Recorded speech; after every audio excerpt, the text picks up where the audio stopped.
back to another Plasticon repair thingy. Today we're going to be taking a look at repairing our Generation 2 repaired, like not repaired, but our Generation 2 laser rods, because laser rods are cool and a lot of people out there really like them. Two of the biggest problems these guys tend to have, other than gold plastic syndrome like good old Electro over here, is the actual light up gimmick and the waste portion. Waste portion on a lot of these tend to degrade over time. Not to mention the lighting gimmick. Now I do know that you guys go back and check out my Volt and Jolt review, or not reviews but repairs. I happen to have fixed both of them. I did take a gander though, because this guy here happened to have not had a rubber grommet, but the other one did. Well, I took a look at the inside of this one, and this one does not either. And you got to think, I have not had these in my collection on my entire life. I've had these quite a while, and these two here came from complete different sellers. Neither one of them have a rubber grommet on the inside. So I think that was a manufacturing choice. I don't really like that, because the fact is, it's hard to fix. We'll get more into that here in a few minutes. Basically, the part that lights up on this guy here is supposed to be these two little pieces up here. It's not the headlights. A lot of people think, oh, the headlight's supposed to light up because they're all translucent. No, they don't. It's just supposed to be the engine block. The engine block's not lighting up on him. The easiest way to get into his is you flip this down. His battery compartment's right here. And one thing before I get into that though, dealing with the wire, because you got a wire here that kind of wraps around. When you take this off to actually put this in the hand with the sword, they tend to hold a shape. When they hold that shape, they're just shaping themselves to the vehicle itself, because that's the way the piece is actually tucked and put away. A way to repair that, or to help with that portion, so that way you don't end up cracking it, is to use a hairdryer. A hairdryer works very well for this kind of thing. And it's just something I highly suggest you probably go out there and get. So that way you can be able to pose the wire and not worry about straining anything. Now, to get to his battery compartment's actually right here.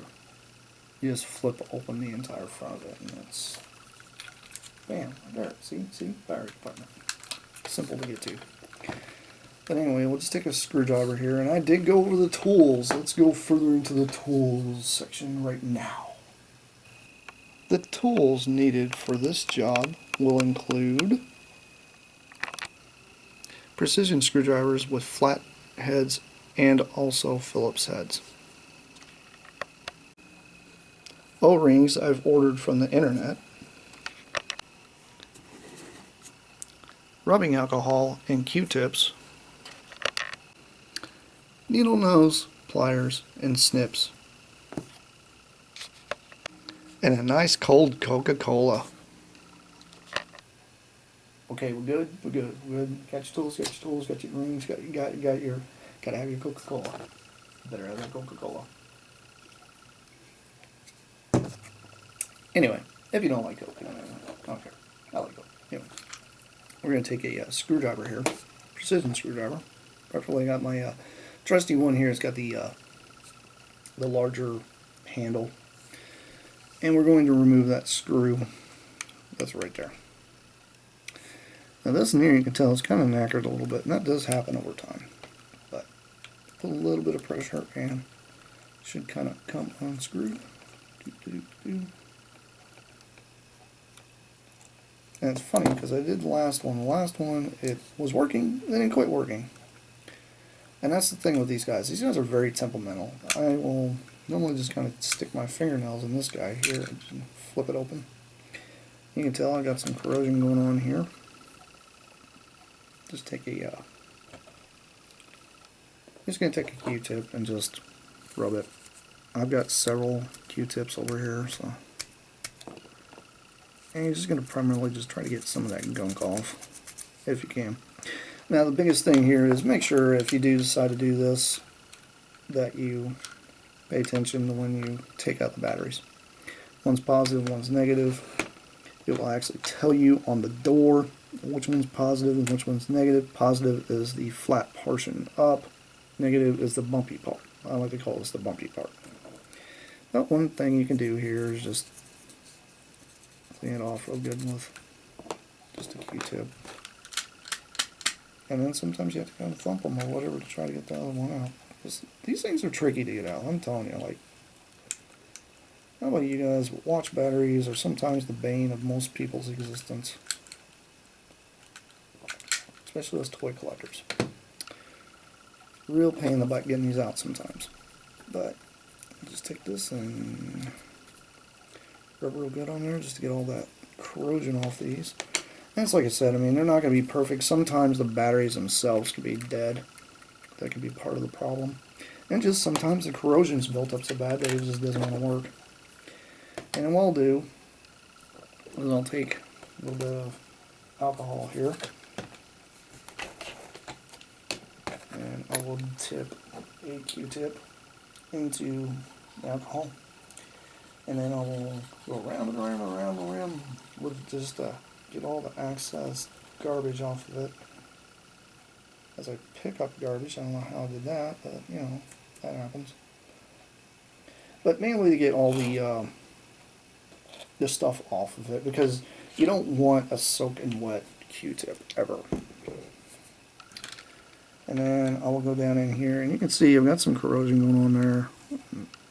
Not any really on that one, so I'll take this and put it around on there. Try to clean it up real good. And then you see I got a little bit of corrosion still on there. And that's when I will take a screwdriver and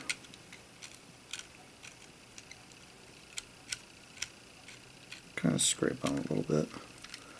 Just trying to get some of the corrosion off. It's never going to be 100% perfect. If you guys out there think it's going to be perfect, it's going to completely fix your toy 100%, normally that's not a good idea. Thinking that's going to happen. And then I'll just take the other end here and I'll dry it up real good. That's a lot cleaner than what it was. Normally it's only one post. That's something I've noticed with every one of these, by the way. Normally only one of the posts tends to get a lot of this corrosion. And if you had some corrosion on this thing here too, you can use your same Q-tip you just used and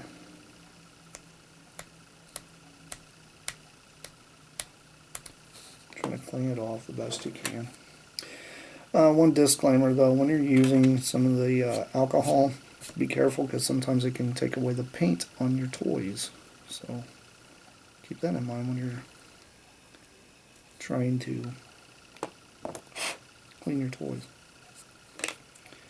Let's put this thing here back together now. Make sure my positives are positive and negatives are negative. So negative side, positive side. Watch this in here start working since the other two decided not to. That'll be my work because that's just how it works. Yeah. Okay, there we go. These are very tricky to get in, by the way. I feel for the parents out there that had to deal with this. Why did they have to invent such a toy that's so hard to replace a battery on? Now see, I've got the bay all put together here. Let's see if it lights up. Nope. No light up. See? Still no light up. I really do blame the batteries. I think the batteries on a lot of my stuff is dead because it's just, they're old. They just need replaced. It happens. Normally that will fix the issue with a lot of these guys though. Putting the screw back in, making sure I'm not going to strip the plastic. You got to keep that in mind though. You're going to strip plastic if you don't do it. Alright. Anyway, let's get into looking at the actual problem this guy here has. This guy's got a major problem, worse than his actually, because I've rarely ever gotten him to stand up correctly. I'm just going to partially transform him here and take the arms here and bring them up. Now the three things we're after here are this screw, and that screw. So I'm going to take those 3 screws out. I call these my shoulder screws and the crotch screw. And these are waist screw, either one. And normally what I'll do is I will just gingerly work on it until it pops loose, like that one just did. You got to keep in mind though, when you're doing this, you want to apply a consistent pressure as you're undoing these screws, so that way you don't strip the plastic part. But remember, you got a piece of metal being driven through plastic. That plastic can strip over time if you're not careful, especially if you take your toys apart quite often. I know this for a fact because I've took many toys apart, and not just toys, but like electronics and car parts and stuff like that. And if you keep a consistent pressure, there we go. Now we'll keep these screws separate, by the way. We'll keep a consistent pressure on stuff. It'll help a lot.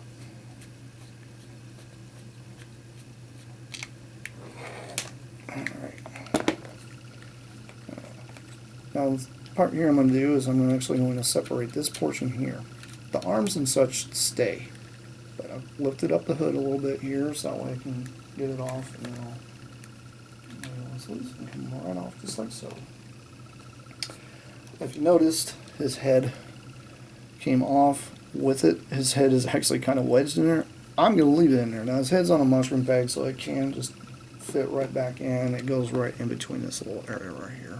So, but let's take a look at the waist piece. And if you can notice, that's kind of trying to pull up. But this is the O-ring I was telling you about.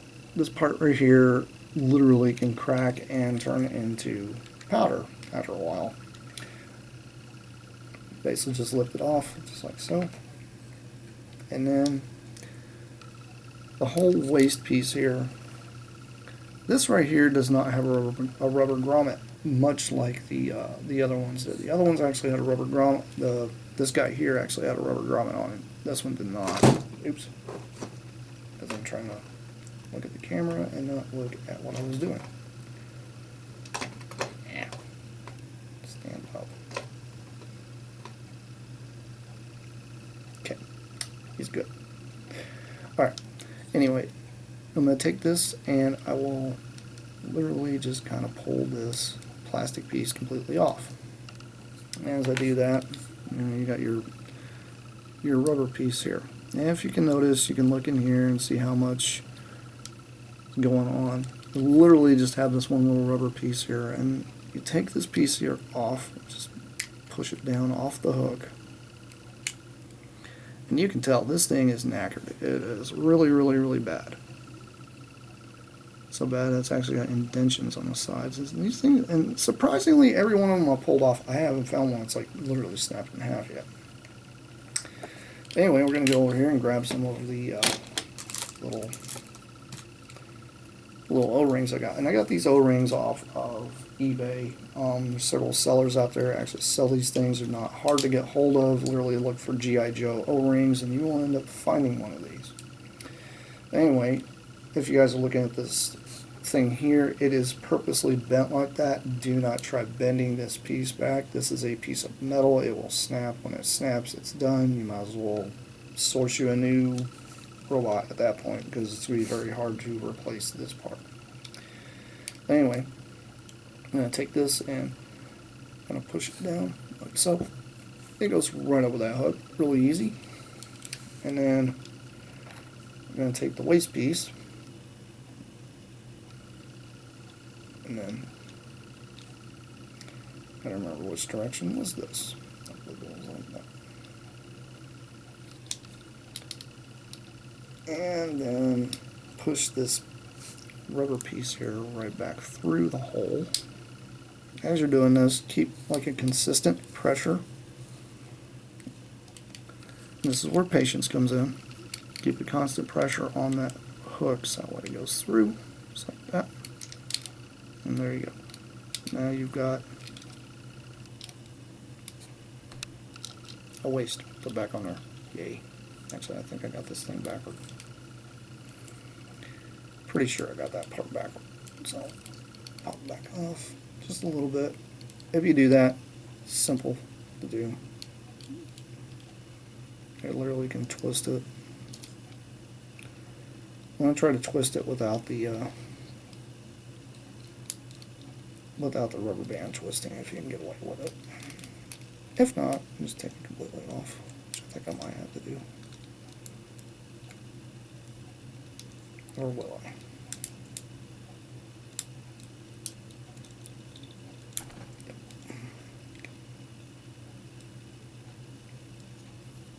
I'm pretty sure I had that backward.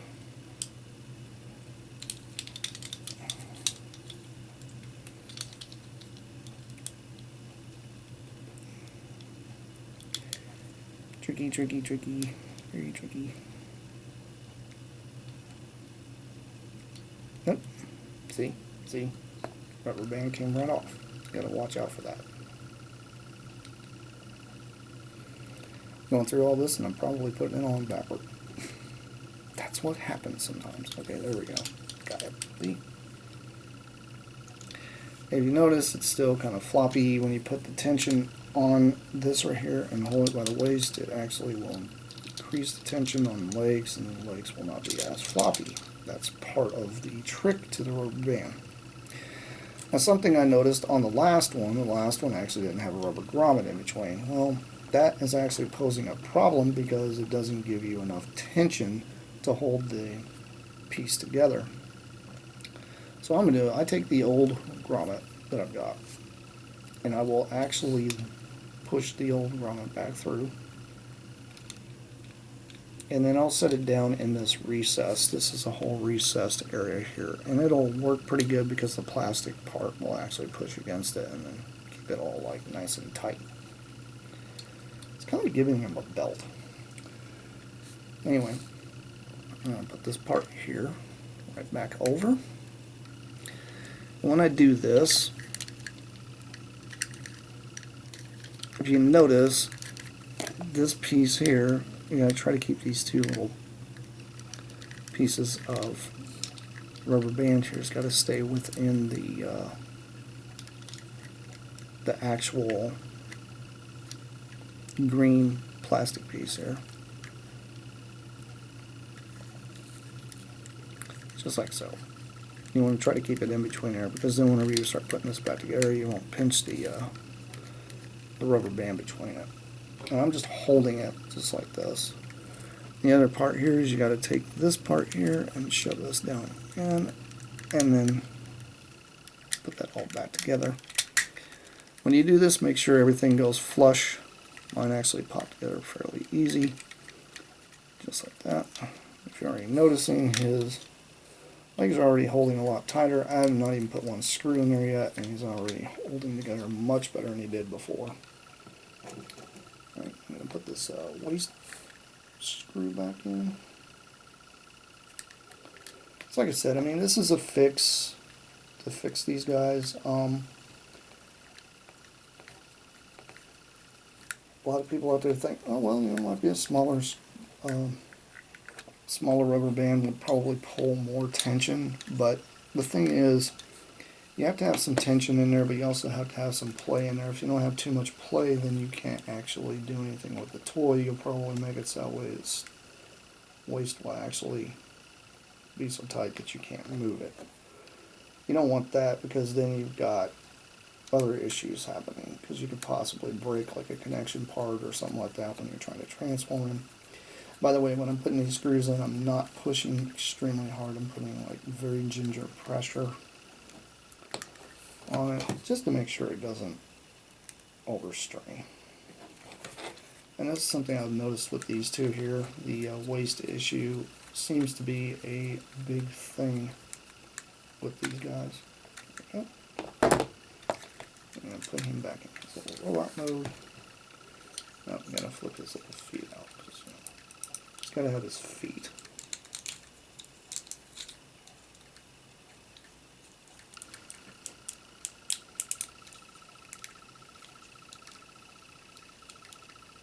They're very stiff for some reason. Well, I can tell you right now already, I can already tell a major difference between what I was able to do with him before. I couldn't even get him to do that. So if that tells you anything, that really fixed part of the issue he was having in the first place. I mean, these guys are very difficult to come across without them actually having a major waist problem. I mean, that rubber band does a good job of holding it. I wouldn't say it's like the most perfect thing in the world, especially on him, but this guy's very top heavy. He's actually more top heavy than his two little counterparts there. I mean, these two here are really going to have that waist issue, I think, for a while. He tends to be better just because the engineering is different on the inside. They actually have a rubber grommet on the inside of him, and that's what makes the major difference. Something I did notice when I did take these guys apart. It's a thing that I think they discontinued using because they were like, oh, well, it's cheaper to make them like this. Oh, you want to do the splits. Okay, fine. Stand there. But that's your laser rods. They're not bad. They're fairly easy to fix. It's not a hard thing to do. But anyhow, this has been Plasticon. This has been yet another little quick review type of repair thing. So it gives you guys a bit of an idea of some of the quirks dealing with these guys. I would love to see a modernized version of these guys, but that's wishful thinking as far as I'm concerned at this point. Anyhow, this has been Plasticon. This has been yet another repair a toy thing. I will catch you guys later because, everything's perfect and things need fixed. I got plenty more. I'll talk to you later. Bye.